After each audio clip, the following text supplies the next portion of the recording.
প্রিয় দর্শক শ্রোতা, আপনারা স্ক্রিনের মধ্যে যে মেয়েটিকে দেখতে পাচ্ছেন, এই মেয়েটি অনলাইনে ফেসবুকের একটি পেজ থেকে একটা ড্রেস অর্ডার করে, ড্রেসটির দাম ছিল 1600 টাকা। তো কুরিয়ারের ডেলিভারি ম্যান মেয়েটির পার্সেলটি মেয়েটিকে খুব সুন্দরভাবে পৌঁছায় দিয়ে আসে। তো মেয়েটি যখন পার্সেলটি খুলে দেখে যে অনলাইনে কাপড়ের কোয়ালিটি ভিডিওতে যেরকম দেখাচ্ছিল, বাস্তবে সেরকম না, খুবই বাজে কোয়ালিটি কাপড়ের। তো মেয়েটি যখন ডেলিভারি ম্যানকে মডার্ন মোড়ে পায়, তখন করে কি যে ডেলিভারি ম্যানের কাছে তো আরও অনেক পার্সেল থাকে অন্যান্য কাস্টমারের।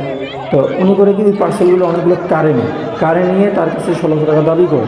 তো এখন ডেলিভারি ম্যান বলতেছে আমি কেন টাকা দিই, টাকা নিলে আপনি একটু অনলাইনে পেজকে করেন, যেখান থেকে অর্ডার করছেন সেখানে কথা বলেন, অথবা আপনি প্রোডাক্টটা রিটার্ন করেন।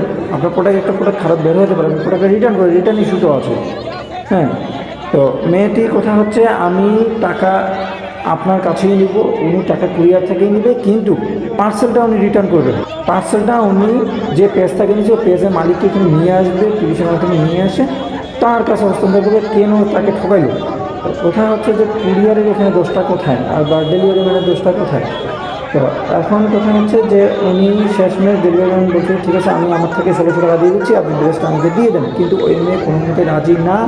শেষমেশ করলো কি, ওই ডেলিভারি ম্যানকে মানে নাস্তানাবুদ করে ছাড়লো। পরে জনগণ, আসলে বাচ্চাদের একটি লিমিট থাকে, পরে জনগণ সবাই মিলে মেয়েটিকে অনেক বোঝানোর চেষ্টা করে, কিন্তু মেয়েটি কোনো মতেই বুঝে না। মানে পুরো আপনারা তো ভিডিওর মধ্যে দেখতেই পাচ্ছেন যে কী অবস্থা। চলুন পুরো ভিডিওটি দেখে আসি।